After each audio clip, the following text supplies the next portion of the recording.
Hello student, this is Raghavendra sir. ये first video है जो मैथमेटिकल लॉजिक का है। ये वीडियो के अंदर मैं जितने भी लॉजिक के कॉन्सेप्ट्स है, मैथमेटिकल लॉजिक के कॉन्सेप्ट है, वो मैं बताऊंगा। दो वीडियो में बताऊंगा, पार्ट 1 पार्ट 2 में। उसके बाद फिर अपन जेई और सीईटी के सम सॉल्व करने वाले। अभी अपना 12th के मैथमेटिकल लॉजिक में क्या था, स्टार्ट कहां से हुआ था? पहला फर्स्ट पार्ट था, ध्यान देना है एकदम अच्छे से, एक्सक्लामेटरी। अभी इसका साइन इंटरोगेटिव, इसका sign order, request and open sentence. अभी सबको पता है एक्सक्लामेटरी, ये साइन दिखा तो एक्सक्लामेटरी हुआ, इंट्रोगेटिव ये साइन दिखा तो हुआ, ऑर्डर रिक्वेस्ट ये भी समझता है, इंपरेटिव सेंटेंस और open sentence. These are not the statement in logic. ये फर्स्ट पार्ट था, जब भी अपने को आइडेंटिफाई करने आया था कि ये स्टेटमेंट है कि नहीं है। तो याद क्या रखना अपने को, exclamatory, interrogative, order, request, open sentence, these are not the statement in logic. फिर अभी सेकेंड पार्ट क्या आया, इसके बाद अपन ने ये जो स्टेटमेंट देखा, ये सेंटेंस को हटा के जो स्टेटमेंट मिला, every statement had their truth value. अभी दो ट्रूथ वैल्यू आता है, या तो ट्रू रहेगा या तो फॉल्स रहेगा। तो स्टेटमेंट का दो ट्रूथ वैल्यू आएगा, या तो ट्रू या तो फॉल्स। अभी सिंगल स्टेटमेंट है, इसके लिए तो अपने बात कर लिया। लेकिन अगर कंपाउंड स्टेटमेंट आया तो क्या? कंपाउंड स्टेटमेंट के लिए there are 5 logical connectives, 5 logical connectives जो दो सिंगल स्टेटमेंट को कंबाइन करते हैं। अभी पहला लॉजिकल कनेक्टिव्स, लॉजिकल कनेक्टिव्स, इसका सिंबल पहला क्या है? फर्स्ट वाला आता है एंड, उसका सिंबल कैसा होता है? और इसका ये सिंबल। थर्ड है नॉट, और you can say negation. Fourth one is if and then, single implication. And the fifth one if and only if. इनके अदर वर्ड और क्या बोलते हैं? और क्या बोलते हैं इनको? पहले वाले को बोलते हैं कंजंक्शन, और को बोलते हैं डिसजंक्शन।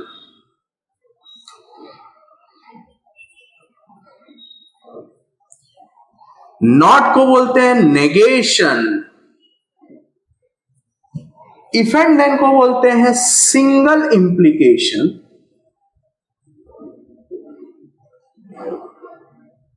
और conditional. If and only if, अगर कहीं IFF भी दिखा ना तो भी यही होता है। इफ एंड ओनली इफ को बोलते हैं double implication,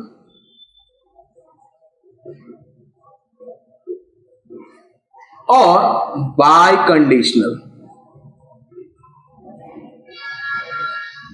These are the logical connectives: and, or, not, if and then, if and only if it.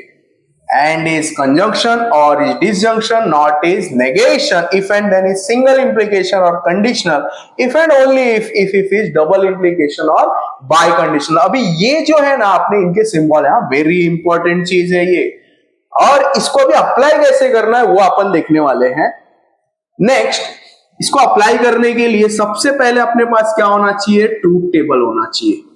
हर एक जितने भी लॉजिकल कनेक्टिव्स हैं उनका ट्रूथ टेबल होता है। फर्स्ट देखने वाले अपन एंड का ट्रूथ टेबल। एंड का ट्रूथ टेबल क्या होता है?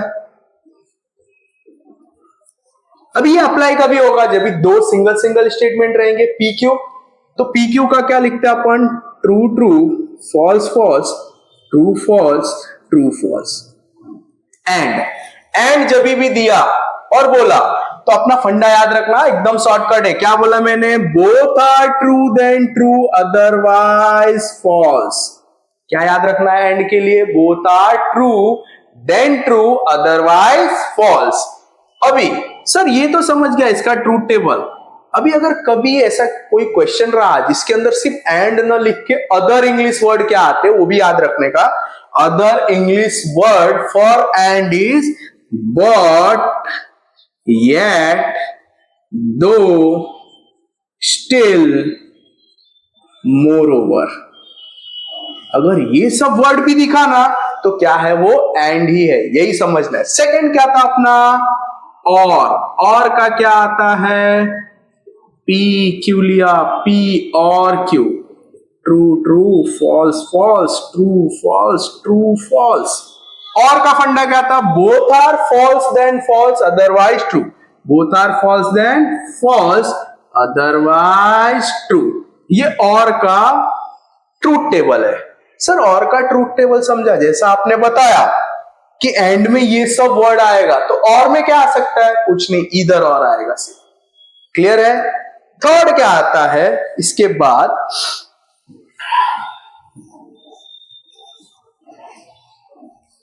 थर्ड अपना थर्ड लॉजिकल कनेक्टिव था नॉट।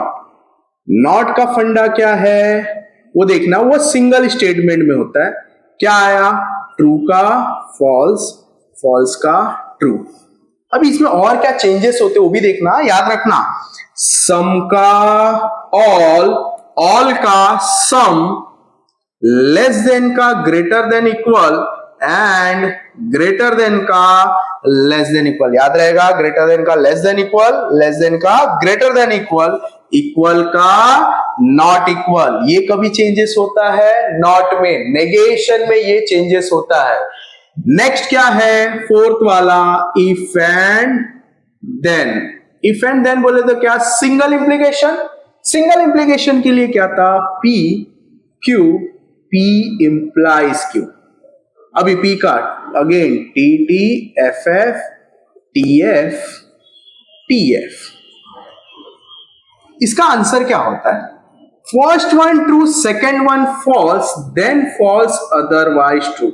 याद रहेगा, first one true second one false then false otherwise true.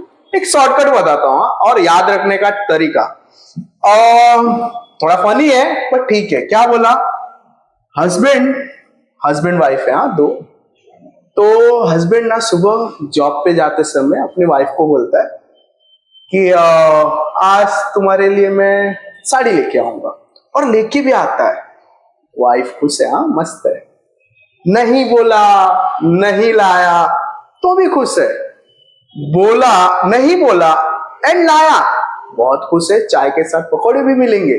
लेकिन बोला और नहीं लाया तो सोच लेना 2 दिन तक खाना नहीं मिलने वाला। याद रहेगा, बोला नहीं लाया तो फॉल्स। शॉर्टकट क्या आएगा इफ एंड देन में, first one true second one false then false otherwise true. इसके अदर इंग्लिश वर्ड्स इसमें भी क्या आते हैं, इसको कैसे लिखते हैं, P implies Q, second if P then Q, third P is necessary for Q, fourth क्या आएगा Q is sufficient for P, fifth क्या आएगा, इसके बाद भी और 2-3 और वर्ड आते हैं जिसकी वजह से ये आता है Q is follows from P। ये सब दिखा मतलब क्या है, ये सिंगल इंप्लीकेशन है। नेक्स्ट इसके बाद फोर्थ वाला कैसा है, अपना इफ एंड देन हो गया। फिफ्थ अभी लास्ट ट्रूथ टेबल कौन सा आएगा, इफ एंड ओनली इफ का। इफ एंड ओनली इफ का फंडा क्या था, याद है सबको, फिफ्थ वाला है इफ एंड ओनली इफ। इसका साइन है ये बाय कंडीशनल बोलते हैं इसको, P Q, P double implies Q, T T F F T F T F. इसका फंडा याद रखना, both are same then true otherwise false. ये अपना कितना था, इफ एंड ओनली इफ का है ट्रूथ टेबल। क्या बोला इसमें, both are same then true otherwise false. इसके लिए क्या आता है, इसका भी अदर इंग्लिश वर्ड आता है और क्या आ सकता है, इफ P देन Q, और इसमें ध्यान देना P डबल इंप्लाइज Q के लिए, if P then Q and if Q then P, P implies Q and Q implies P, P is implies and implied by Q।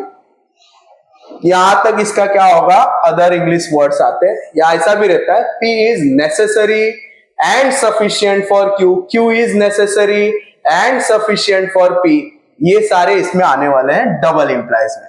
अभी ये बताने का मीनिंग क्या था, ये 5 अपने ट्रूथ टेबल हो गए। ट्रूथ टेबल के बाद देखा रहेगा तो इसमें क्या था, सिंबॉलिक फॉर्म, सिंबॉलिक फॉर्म करना है और उसके ट्रूथ वैल्यू भी निकालना है। तो ये अपना हो गया फर्स्ट एक्सरसाइज। फर्स्ट एक्सरसाइज में पहला क्या आया, फर्स्ट क्वेश्चन में था exclamatory, interrogative, order, request, open sentence, these are not the statement in logic. फिर सेकंड में क्या आया, symbolic form by using these logical connectives. अब इसके बाद क्या आता है, ट्रूथ टेबल। ट्रूथ टेबल का फंडा क्या था, याद है, नहीं याद है तो वापस ध्यान देने का। ट्रूथ टेबल में क्या करना है, अगर ट्रूथ टेबल बनाने के बाद सारे वैल्यूज लास्ट कॉलम के अगर ट्रू ट्रू ट्रू ट्रू आए तो ये क्या होता है, टॉटोलॉजी। सारे फॉल्स आए, कंट्राडिक्शन, मिक्स आया ट्रू फॉल्स तो कंटिंजेंसी। ये याद रखना, सारा ट्रू देन टॉटोलॉजी, सारा फॉल्स देन कंट्राडिक्शन, मिक्स आया तो कंटिंजेंसी। ये अपना था सेकेंड एक्सरसाइज। उसके बाद क्या आता है, इतना होने के बाद, हाँ ध्यान देना है, ये होने के बाद फिर नेक्स्ट आया अपना quantifiers. Quantifiers, this is called as universal quantifier for all. ये है एग्जिस्टेंशियल क्वांटिफायर, देयर एग्जिस्ट। इसका मीनिंग क्या होता है, अगर कोई क्वेश्चन दिया रहे, कोई क्वेश्चन दिया रहे, सारे वैल्यूज अगर सेटिस्फाई कर रहे हैं तो फॉर ऑल है। देयर एग्जिस्ट का मतलब क्या, उसमें अगर एक तो भी वैल्यू सेटिस्फाई किया ना कंडीशन को तो ट्रू होएगा। तो for all and there exist. फिर आया dual of the statement. Dual का फंडा क्या था, डुअल, डुअल में क्या करने का, एंड का और का एंड, टी का सी, सी का टी, नेगेशन को टच नहीं करने का, ये था अपना डुअल।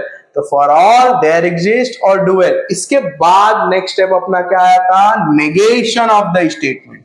नेगेशन के लिए क्या था, नेगेशन वो भी इंपॉर्टेंट है, नेगेशन याद रखना है। यहां पे अपना हो गया कंपाउंड स्टेटमेंट और यहां पे इसका नेगेशन। अभी कंपाउंड स्टेटमेंट में पहला क्या आता है, P एंड Q। सो इसका नेगेशन क्या हो जाएगा, ध्यान देने का, नेगेशन ऑफ P और नेगेशन ऑफ Q। एंड का और हो जाता है नेगेशन के अंदर। सेकंड क्या है, P और Q। तो इसका नेगेशन क्या होगा, P और Q का negation of P and negation of Q। Third क्या है, नेगेशन ऑफ P का अगर नेगेशन लिया तो क्या आ जाता है आंसर, P। फोर्थ क्या आता है, P इंप्लाइज Q। सो इसका भी negation of P implies Q। अभी P इंप्लाइज Q का डायरेक्ट नेगेशन पॉसिबल नहीं होता है, पहले इसको अपने को कन्वर्ट करना पड़ेगा। सो P इंप्लाइज Q को अपन लिखते कैसे, नेगेशन ऑफ फर्स्ट वन और सेकेंड वन, ये इसका वैल्यू है। P इंप्लाइज Q का value is negation of first one और सेकेंड वन। फिर जब यहां पे ये वैल्यू सब्स्टिट्यूट करेंगे तो क्या मिलेगा, नेगेशन ऑफ P और Q। फिर इसका नेगेशन जब भी किया, नेगेशन नेगेशन गया, P एंड नेगेशन Q, ये इंप्लाइज का वैल्यू आया। लास्ट अपना क्या है, फिफ्थ वाला, डबल इंप्लाइज। डबल इंप्लाइज का डायरेक्ट आंसर आएगा नहीं, negation of P double implies Q, इसका डायरेक्ट आंसर आने वाला नहीं है, इसको भी कन्वर्ट करना पड़ेगा डबल इंप्लाइज को। डबल इंप्लाइज का आंसर होता है नेगेशन ऑफ P और Q and negation of Q और P। ये वैल्यू अपने को पहले यहां पे रखना पड़ेगा, ये रखने के बाद ही आंसर आएगा। So negation of negation of P or Q and negation of Q or P. Answer क्या आया? P and negation Q और Q and negation P. ये इसका आंसर आया नेगेशन का.